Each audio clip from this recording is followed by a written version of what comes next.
smaller government. Please would you put hands together and welcome both Milo Yiannopoulos and Senator Reinhardt.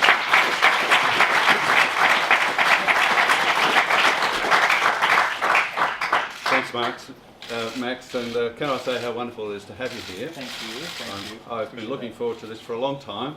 We have a limited amount of time. This is Parliament House, and Parliament doesn't stop even for famous visitors. So we're going to get right down to questions. I will ask a few questions, and then we'll open it up to the audience to ask Milo some questions as well. My first question is, as you heard, I'm a libertarian. And some people have described you, Milo, as a libertarian, but others have described you as conservative. Which do you think is more accurate, and why would you say that? Well, probably the big distinction between most people under 40 these days isn't so much... Probably the big distinction these days between people isn't so much left-right as whether we agree that other people know... The microphone, where's Max's Do we have some sort of amplification? I can stand and yell, but it's very unattractive. Where's the microphone Max was using? Shall we stand and bellow? Yeah, we'll stand and bellow. Stand and bellow. Oh no, look what I've done again. Useless person I am. Somebody picked up. They have. Bad enough trying to get me banned. Now they want me to be silent when I am here. There we go. Let's try that. Perfect. All right. The big distinction between young people today is not whether you're left or right. It's whether you are a believer that the state knows better how to live your life than you do. I fall fairly squarely into the category of libertarians on that point, although I have some socially conservative opinions. My fans and the young people who are rejecting politics in general fall into that camp too. They don't believe that the state should be telling us what language we can use, what books we can read, what TV stations we should be watching, what opinions we're allowed to have without consequence in public life. I certainly don't believe that. I don't expect anyone who comes to my shows to leave indoctrinated or brainwashed. I would like for them to leave my shows feeling like they can speak more freely in whatever direction that is. And politicians on both sides have had a pretty bad track record of allowing people to be, do, and say anything. So in that respect, I suppose I'm fairly close to you in being a libertarian. Good. Now, one of the issues on which you're sort of famous, or infamous, one or the other, depending on which side of politics you are, is identity politics. Yes. Identity politics is a hot topic here, just like it is in the United States, and in fact much of the Western world. Is it just a new version of the old bourgeoisie-proletariat divide, or is there something new about it? What's behind this identity politics that we're seeing so much of? Well, communism has failed many times over, but its fans haven't gone anywhere. What they've done is instead map its principles onto social issues. So instead of trying to persuade us all that that socialism works for the economy, they've given up on that for a little bit, let capitalism kind of, chug along for a bit, and turn their attention to social issues, and instead created hierarchies of different classes of people based on skin color, sexuality, and gender, and so on. This is the most extraordinarily and profoundly anti-intellectual and ridiculous way to sort people. And it is an inevitability that if you do that, you're going to end up dividing them. You're going to end up with hateful and divisive results, because it ignores the fact that I might be gay, but I really like the Bible and guns. You know, people are different. They're not defined by their skin color or their sexuality. The left wants to, sort everybody into buckets, mainly for electoral reasons. But in culture, where I live, it stifles creativity. It stifles free expression. It prevents people from being able to say and do whatever they want. It prevents people from being able to have real discussions. And the worst of it is the creation of double standards. Now, in a previous era, I might well have stood up for left-wingers against a religious right that was in the ascendant in the 80s and 90s, telling lies about video games and Marilyn Manson. Today it's the progressive left. Today it's social justice warriors. And, I came to Australia as a sort of warning from America. I came to Australia as a sort of to try to implore you not to go down the path America has gone down. This sort of divisive identity politics stuff that we saw at UC Berkeley in February when I tried to speak there. Well, last night in Melbourne, I think the left showed us who they are. and demonstrated that those wars are already here. The problem is conservatives and libertarians don't realize it and haven't started fighting yet. You need to start fighting, and you need to start fighting fire with fire. You need to reject identity politics, and you need to reject political correctness. And if you want to save your country and save Western civilization, you need to reject all of the tenets that the progressive left is attempting to establish in culture. And that includes from journalists, from the academy, from the entertainment industry. They're all complicit in this. The variety of TV shows who booked me, and then when they saw that I wasn't a pushover and wasn't some redneck or some fulminating Fox News host, realized they might not be able to get one over on me, and even if they had time to edit the interview, might not be able to make me look stupid. So they cancelled all the interviews. Well, they are in the minority. They don't reflect the views of the public. They're drifting ever further from the language and concerns of ordinary Australians and ordinary people all over the West.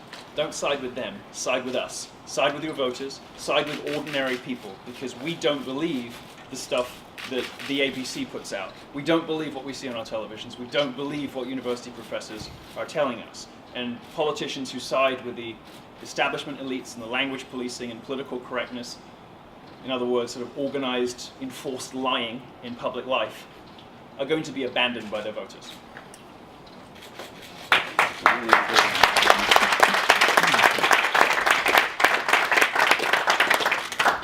When feminism first became popular, many men agreed on the basis of equal pay for equal work. But that's largely been achieved now, and many women are abandoning feminism. What's happening to feminism and to those who stick with it? Well, we should be enormously proud of the advances that women have made in the West. They now have equal access to education, equal access to the workplace, they get paid the same for the same work. A female Harvard economist attempted to establish the existence of a wage gap last year and failed to do so. When you take in women's different educational choices and different preferences, and the fact that they have to have children, which is an inescapable biological reality, the wage gap narrows to almost nothing, a couple of percent. Now, feminists like to say that feminism is about the equality for women, about giving women equal standing with men. They haven't.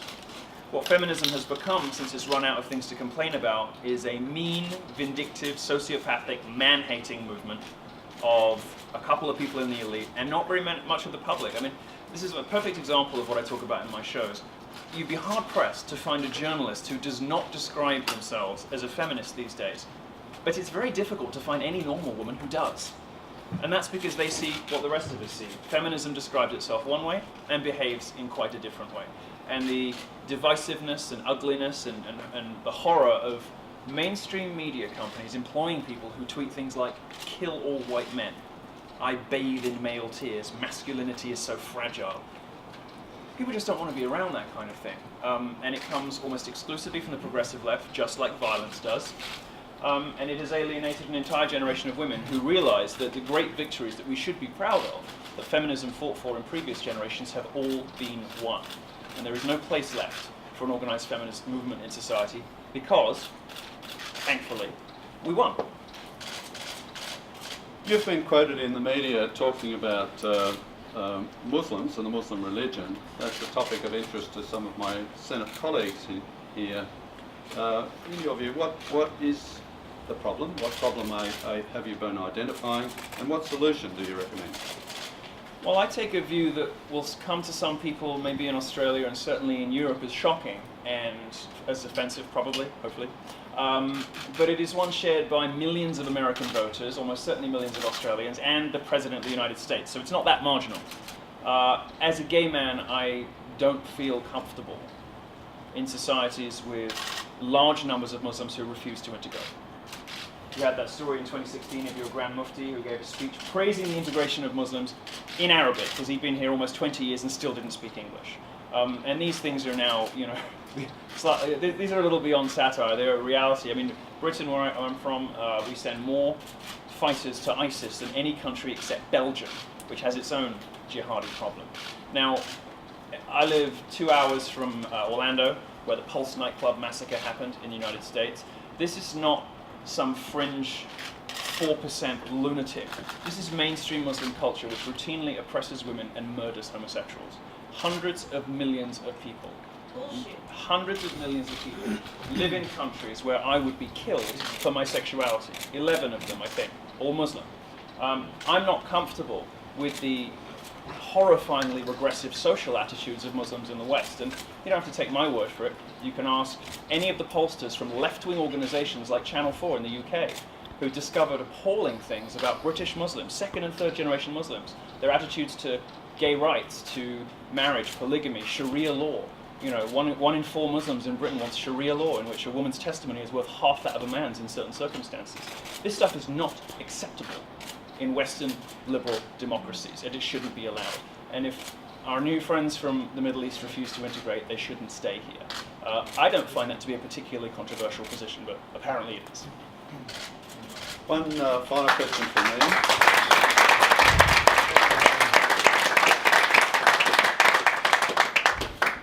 You got, apparently, I'm told, banned from Twitter, and I'm wondering, tell us why and what you think of that. Well, I am probably the most misreported on person in the world, with the exception maybe of the American president.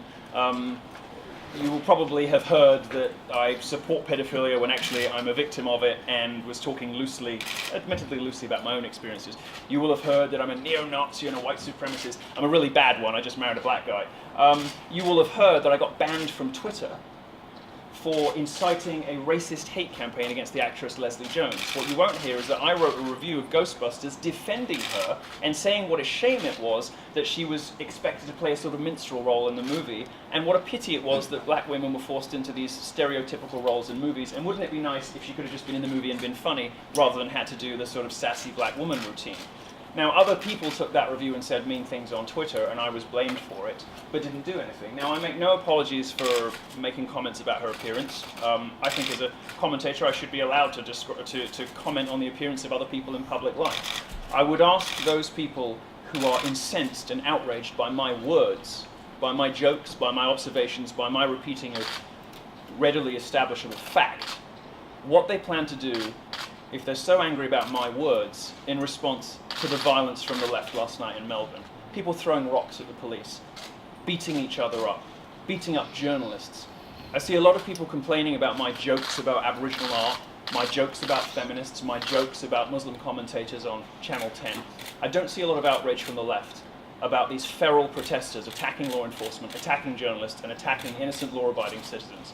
So forgive me if I don't have too much patience for people virtue signaling and clutching their pearls about jokes I make that are supposedly so offensive when they are silent on the subject of rocks being thrown in the faces of police officers. Well, because of the acoustics in here, if you have a question for Milo, yeah, if you could actually call it out, and I will repeat it for everybody to Julian, oh, okay. we have a handheld mic. Any questions?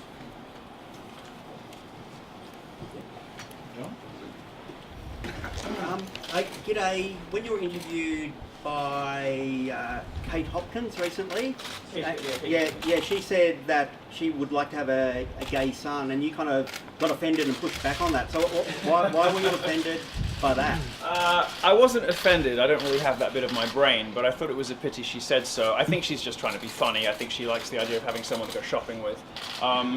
I don't like it when people in media, either to be funny or to communicate their own left-wing virtue, say that they would prefer to have gay children. Let me tell you, irrespective of homophobia, it is not a life you would choose for anybody.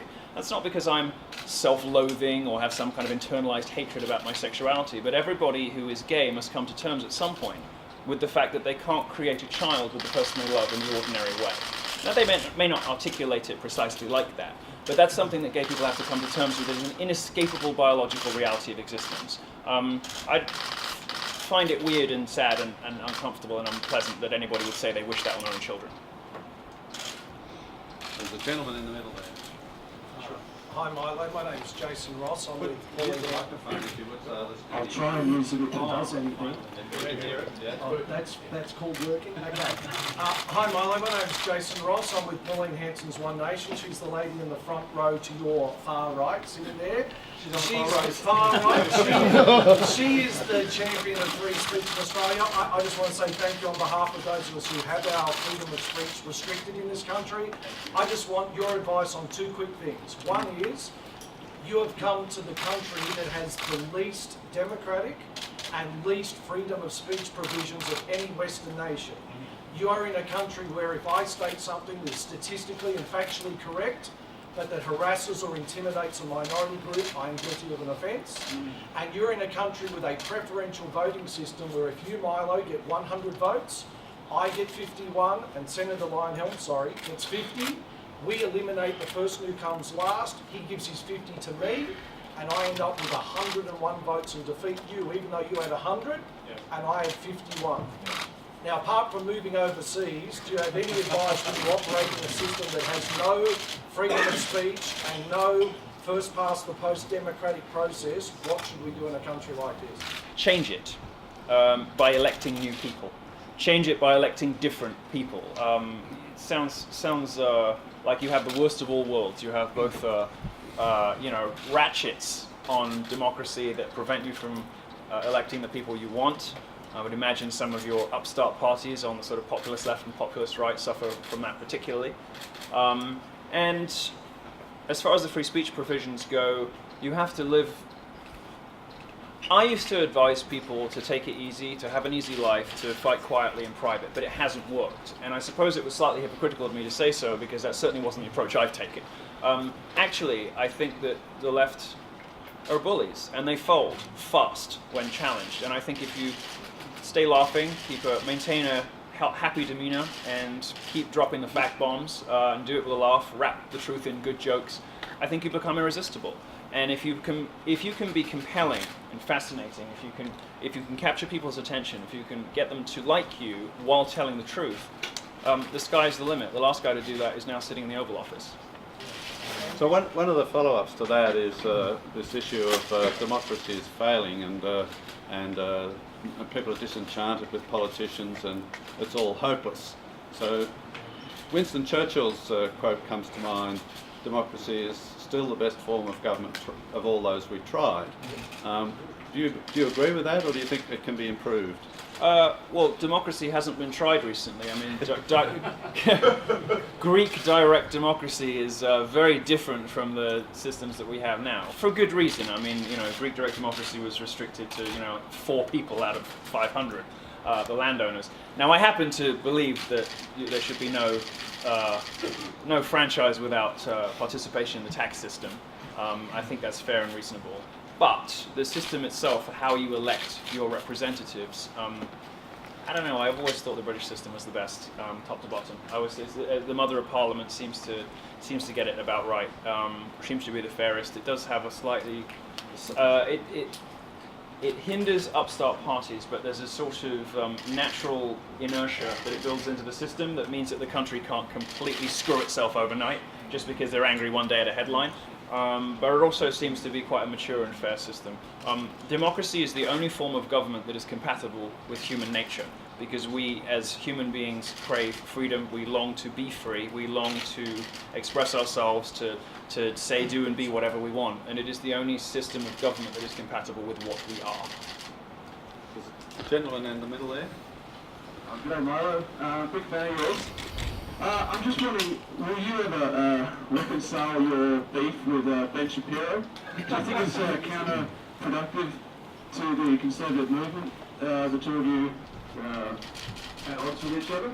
No, I think that as a broad church, he obviously has different, slightly different, very different set of beliefs than I do. He's now sort of softening on them because he's realised there's no commercial advantage in being against Trump anymore. He tends to be led by, I think, led by the pocketbook more than me.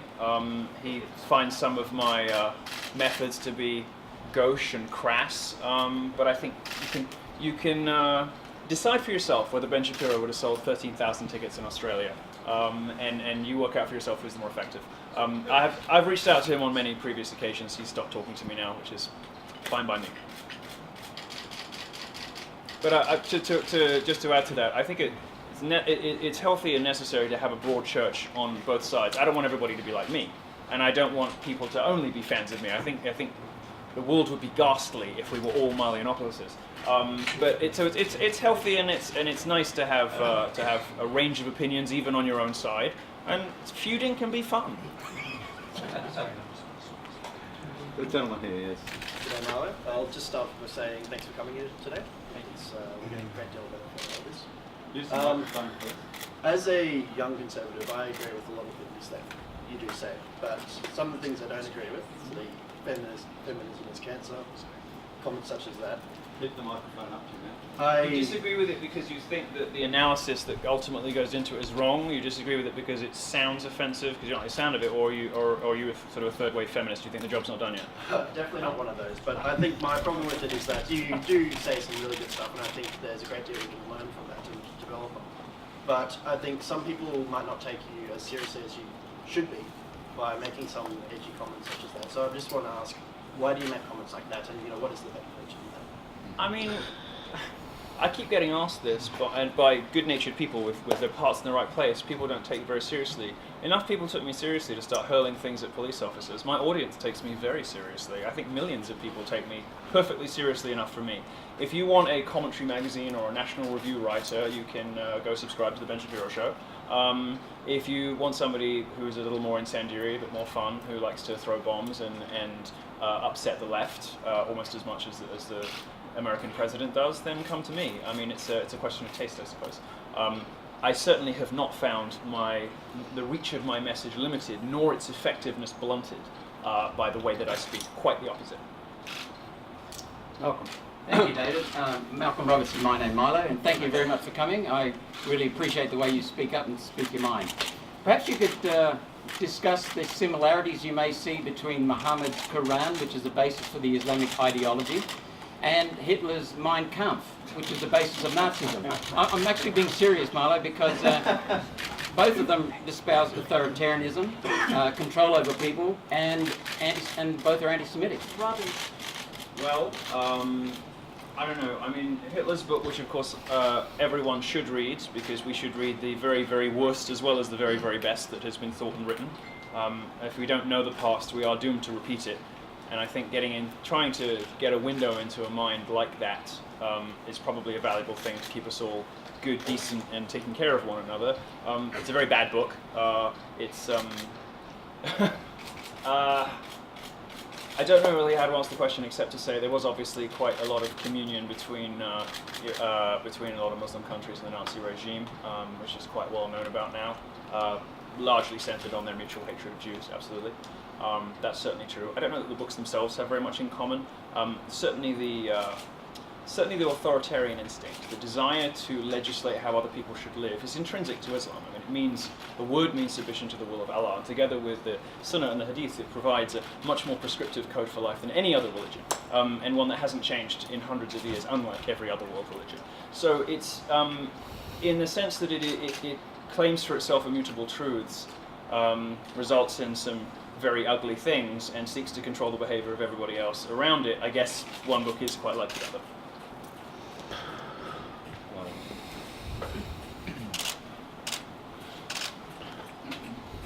Hi, I'm just interested in the type of shampoo that you use. Is it the same as Geert Wilders and Donald Trump?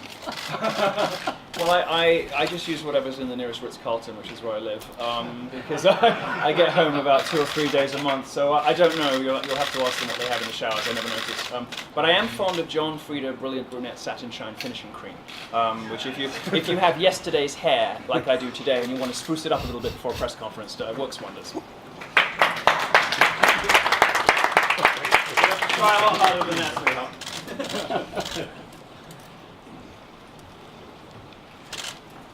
Hello, Milo. Felicity de Fombelle is my name.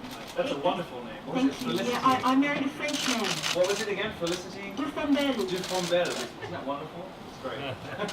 It seems to me, particularly in Australia, that social conservatives don't have a voice in the sense that they're not as well mobilised and not as well represented.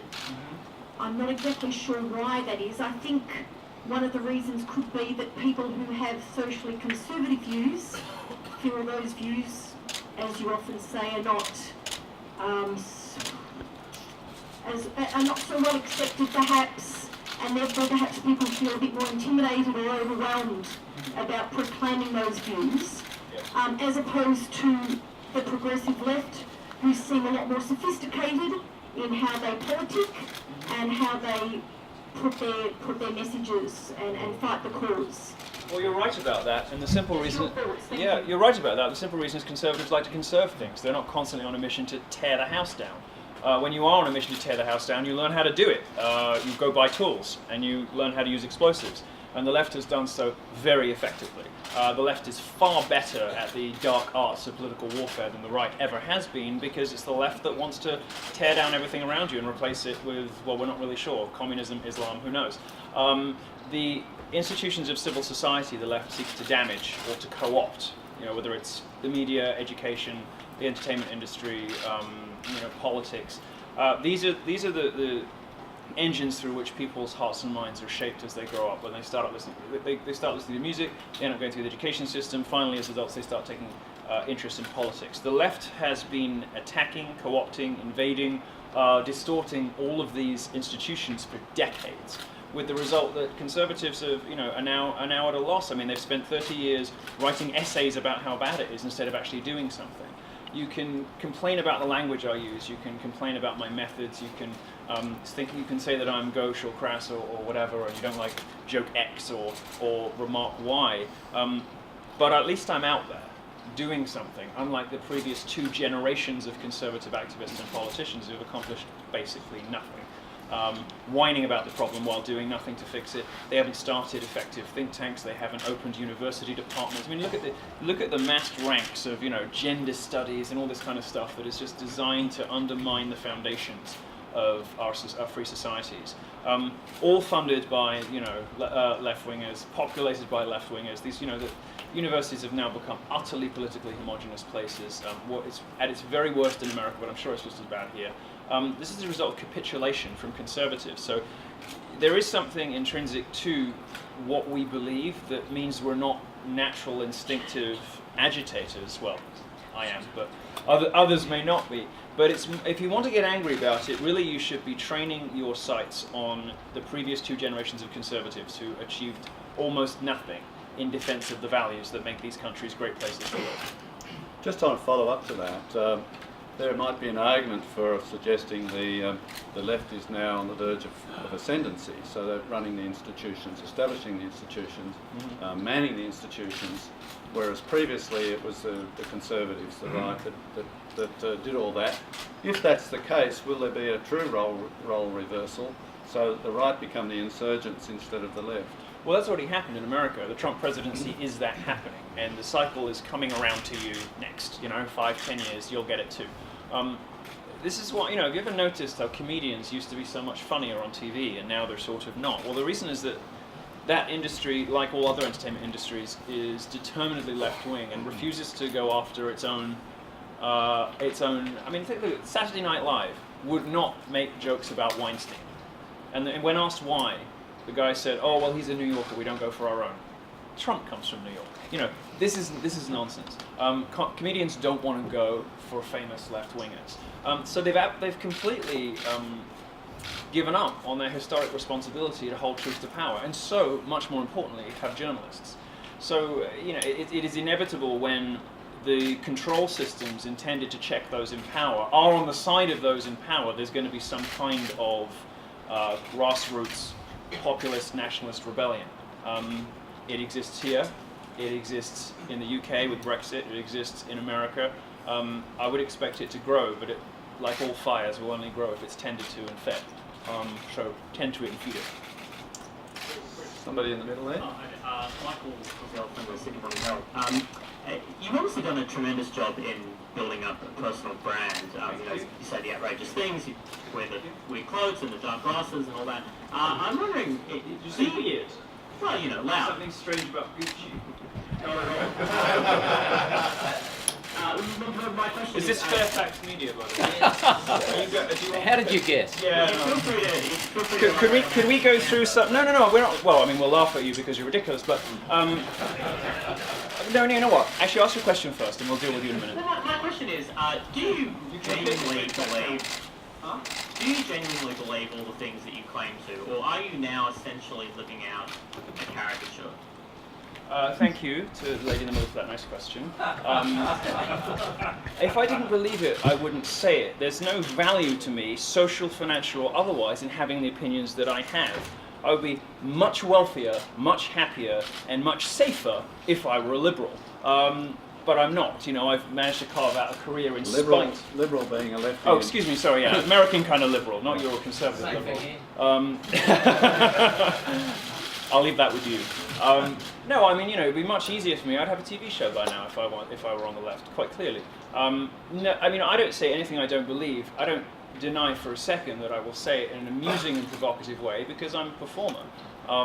You should probably go and have a word with Miley Cyrus about why she wears outfits and demands attention. You seem to be very upset about people in public life who have bigger profiles than you, who are able to reach people and shock horror shop at Gucci. Next.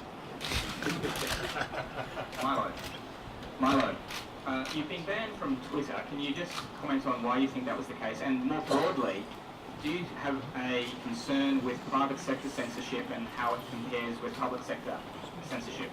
Great question. The reason I was so the press in America and these social media companies work in tandem with one another. The press will gin up outrage about somebody to justify claims of hate speech or abuse or harassment, most of which means you disagree with the left winger. And then the social media companies will then ban you because they've created this groundswell of opposition to you with their friends in the left wing press. You know, sort of gullible idiots like Sydney Morning Herald. Having created that sort of groundswell of opposition to you on the left, they feel justified, like they can get away with being mean and terminating your contract or closing your account. Now, in my case, it was based on a lie, and they knew it was based on a lie, but they did it anyway.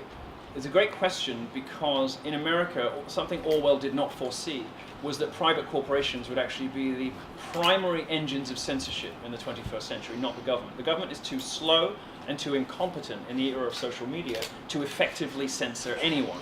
You get these heavy-handed tactics from the police which are directed at public figures. In the UK, Katie Hopkins has been arrested, I don't even know how many times, for using the wrong word in newspaper columns or for calling Scottish people sweaty jocks, like anyone cares, like that's worthy of involving 11 police forces, and repatriating her from Australia. She was here. They flew her back to England because she had written sweaty jocks in reference to Scottish people, and some people on the internet got upset about it. That is mind-blowingly stupid. And it's an example of the state running wild, but the state doesn't have the apparatus or the intelligence or the sophistication to police private citizens like it does us. That's left to social media companies who are uniformly and utterly and without exception far left. Not just, you know, we all have friends who vote the wrong way and we don't care too much about, but these are far, far left, you know, activist positions, Black Lives Matter on the wall of Twitter's offices, that kind of thing. And it is private corporations, which Orwell I don't think anticipated, which are the primary engines of censorship in America today. That's terrifying because they are beyond the reach of the First Amendment. It creates a problem for conservatives, creates a problem for us because we typically believe that the market will correct over time, but we sometimes have to accept that that results in a lot of problems in the short term, you know? So people get censored, people get banned, people get branded harassers and abusers in the short term, and ultimately Twitter will fail, which of course it will. The company is tanking and it has no future at all. But in the meantime, conservatives are robbed of a voice on that platform. I don't think the market is correcting well enough or fast enough in that case. And that is where I step away from my libertarian friends and say that social media companies, like every other powerful rich utility, should be regulated.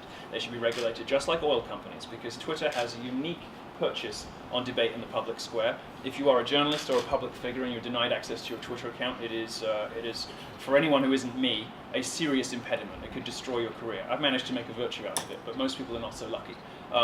And to deny a New York Times best-selling author an account because a journalist lied about what they did and you know it was a lie, but you just wanted them off the platform anyway, this is not how a company should be allowed to operate when they are entrusted with so much important communication on which our democracy rests. You know, journalists decide what stories to cover because of Twitter. They decide how to cover them because of the echo chamber on Twitter. And quite clearly, we're happy to legislate other industries that have huge effects on public finances and on public life in general. I think it's time to regulate Silicon Valley like private utilities. Hello, Milo. My name's Jason. I just started university this year, and I received 2 scholarships. So I was just wondering, you said that us conservatives should stand up for our beliefs. I'm just wondering what you think someone like me that there's big consequences if we stand up for what we believe in, what we should do? Yeah, I mean, you can hear from that question, and thank you for it, the terror that young conservatives and libertarians are in because 3 generations of conservatives have left them to the wolves in higher education and allowed universities to be taken over by the progressive left and done nothing to defend young people who think differently. 3 generations of conservative politicians have utterly failed to protect young people who think differently. The only kind of diversity that matters, diversity of opinion and thought, has been cast out in favor of meaningless, superficial diversity of skin color and sexuality. And this is a betrayal of you by your parents' and grandparents' generation. It's a problem. I don't know what to tell you. You can speak up and you can get expelled or lose your scholarships and go down fighting and standing up for your principles.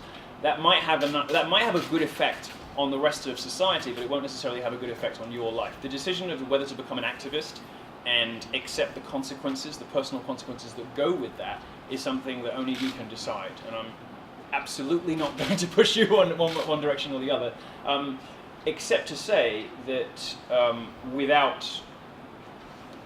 don't take this as advice from me, I'm not telling you to do one thing or another, but without people making those sacrifices, change does not happen. Milo, Jonathan Lee from Channel 10 News here, mate. I'm interested to know... Why did you keep cancelling my interviews? I don't know. I was booked on with so many of your shows and then you cancelled. Why did that happen? I'm just a journalist, friend. Okay. I'm interested to know, in your opinion, how you see the future 20 years from now. Are we, in your opinion, staring down a kind of Orwellian fate? And you talk, and I don't want to put words in your mouth, you talk about fighting back. Are you advocating for the right to be more aggressive on the street and campaign against similar actions to what we saw last night? And if that's the case, are we sort of looking at a future where we're going to have far more violence 20 years from now to rectify what you see as the problem? I see. No, when I talk about aggression, I'm speaking about rhetoric. I don't believe in violence as a solution to problems. That's a left-wing thing. What I do think is that people who come out with baseball bats should be arrested and thrown in jail before they swing them at people, before they actually do somebody any damage. If they come down clearly with the intent to hurt people, if they're throwing rocks at the police, they should be put in jail. I mean, violent responses to ideas are unacceptable in a civilized society, except we do accept it if they're left-wing. That's not okay. That has to stop. These people have to be classified as what they are. I mean, Antifa in the US, now the FBI is finally admitting that Black Lives Matter and Antifa are domestic terrorist organizations. I mean, these are organizations that use fear, intimidation, and violence for political ends. That's the definition of terrorism. I don't think the right should. I think the right should play fire with. We should fight fire with fire rhetorically, which is what I seek to do. But I don't believe that we should go down to the level of the left and start brawling in the streets. If we did, the war would be over very quickly.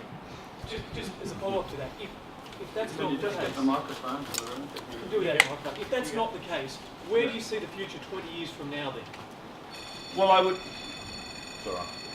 I would like to think that the left has been put back in its box, and by which I mean enough populist, nationalist, pro-free speech conservatives have been installed. Law enforcement has been sufficiently emboldened to remind protesters that they are free to show up and to have their say. I love it when protesters come to my shows. I want everybody to be able to have their say. When people are yelling at each other in the streets, it gets me off. When they start to throw punches, that's when I have a problem, and I don't like it when either side does it. It's always the left that starts it. It's often conservatives who finish it. But I don't like it when either side do it. My preferred future is zero tolerance to violent protest. If you show up for a protest and you have brass knuckles in your pocket, you should go to jail.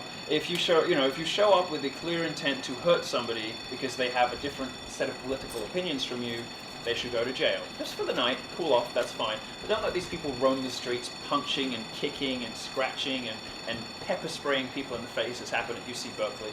Because if you allow it, if you turn a blind eye to it, it will grow, and Australia will become just as bad as America. You don't want that. But just to finish up on that, to continue that point, in Nazi Germany, we saw the brown shirts, who were originally members of the National Socialist Party, dressed up in uniform, beating up on the communists. Are we in danger of that? Because we have the violent protests from the left attacking you and others who hold similar points of view to you. we are also seeing small groups from the right emerging. Are we in danger of repeating history? Well, you get a couple of sad rejects on the far right, the white nationalists, you know, the losers, the white supremacist losers, who are minuscule in number, but the press is determined to pretend that they represent some uprising of repressed white nationalism that's just been waiting to burst out. That doesn't exist. There's a couple of thousand maximum total in America. They're irrelevant fringe losers. But on the left, you have vast armies of highly organized and well-funded violent activists. And although Antifa and Black Lives Matter are not branches of the Democrat Party, if you look at how they're funded, they might as well be. So I wouldn't go as far as Nazi brown shirts, but certainly there are inextricable links between, you know, Antifa and Black Lives Matter and the Democrat Party, because they're all funded by the same people. So, Hello, Milo. James here from SBS News. I just have a question about how you think young members of the alt-right in this country should best pursue their political objectives. And I wondered whether you could reflect on the rise of sort of anti-immigration groups like Reclaim Australia and the United Patriots Front. I think there are analogues in the United States. I don't really know your local groups. That's fine. We were talking about the white supremacists. Right. Well, Sure. I don't know your local groups, and I'm not in the business of recommending to white supremacists how to achieve their objectives because I don't want their objectives. Sure. fulfilled. As a broader question, do you think that people should participate in anti-immigration groups that aren't white supremacists? Yeah, of course. I mean, the leftists. Well, they do. Yeah, of course. I mean, most people don't want massive unskilled immigration from the Middle East. Almost nobody does. You know, that is a immigration position that most of the population holds. The left is always going to call you a racist, so you should never shy away from expressing your opinions about different value systems, belief systems, the changing face of your country, and all the rest of it. And you should be firm when people try to lead you down the alley of skin color. I guess the advice is don't be scared by allegations of racism, but by the same token, don't be a racist. For me, it's about ideas, values, and systems of government, about whether people are prepared to live according to our ways. If they are, I don't care what they look like. If they're not, they should go home. So, lady there? Yeah. Hi, Milo. Judith Violentine from the Sydney Morning Herald and The Age. You talked earlier in your speech about how women essentially don't have anything left to complain about, and there's been a great victory with feminism. I'm just wondering what you make of the continued high rates of domestic violence and sexual assault around the world. Obviously, Harvey Weinstein's brought that to the fore. We've had a breakfast this morning here at Parliament about domestic violence. 1 in 3 women over 15 years of age in Australia experience physical violence, 1 in 5 sexual violence.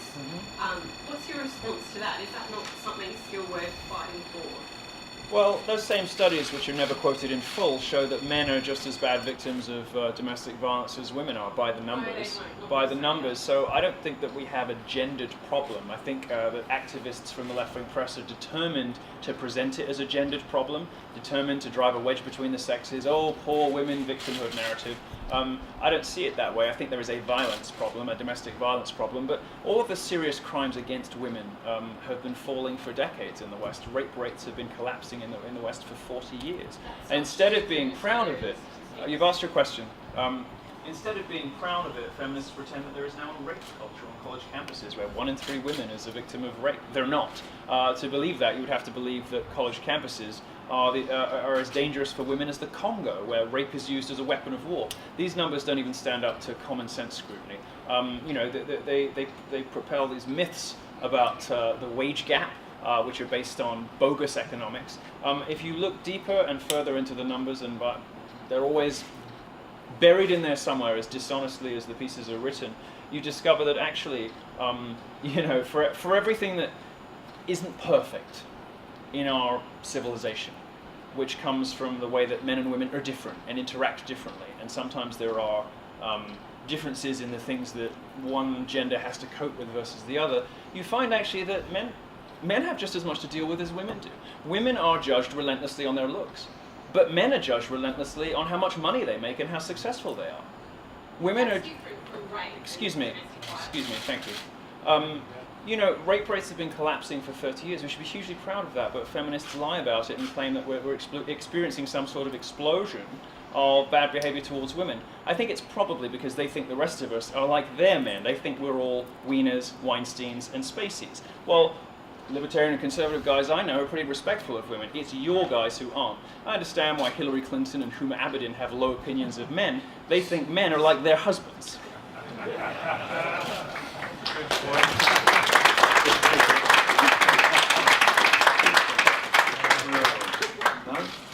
It's like I say in my shows, you know, when someone describes themselves as a male feminist, you can start the clock on the rape charge. So I think we're nearly towards the end here. If there are any last-minute questions, we'll allow them, and I've got one to finish off with, and then we'll wrap it up. Because the bells are going to go for the Senate in a few minutes. Yeah, well, for a little while I'll be back. But, yeah. Milo, bearing in mind Brexit, Trump, and the Pauline Hanson One Nation movement, which is rapidly increasing in voters in this country, can you give us some advice on how we as Australians can defeat or win the war against the establishment, against people like the Bill Shortens, the Hillary Clintons, the Malcolm Turnbulls, who seem to be hell-bent on destroying our beautiful country?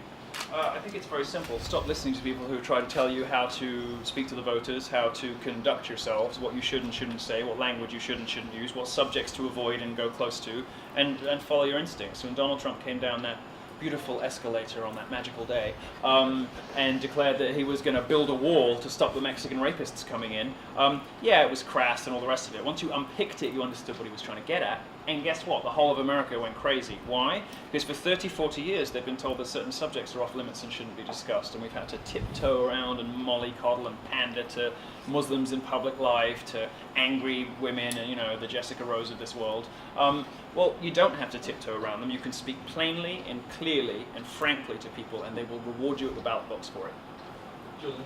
So, where's Max Markson? I'm here. Oh, right. I have one more question, and then I'll give it back to you, Max. My question is a little bit like Malcolm's just now. In this room, you've got a lot of friends, a lot of people here. You haven't hit your antagonists inside this room, one or two exceptions.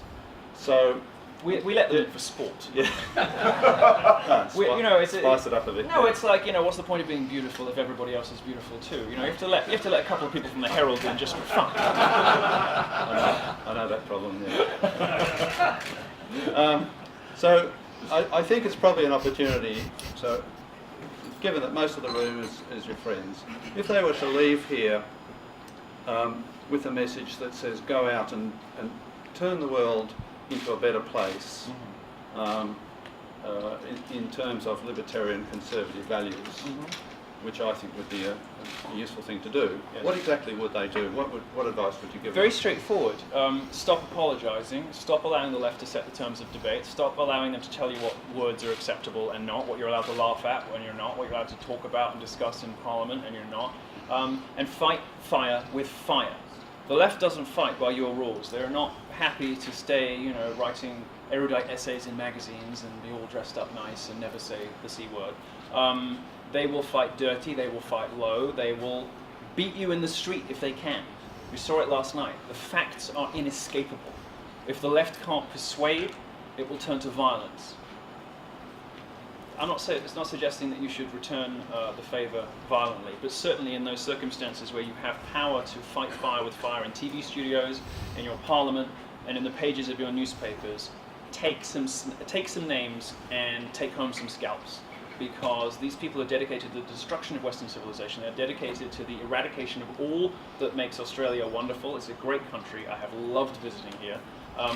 They are dedicated to tearing down many of the things that make it great. Don't let them, because everything is at stake. And getting called mean names from the left, oh, that was sexist, oh, that was racist, well, it hasn't done me any harm, and it won't do you any harm on the proviso that you don't apologise.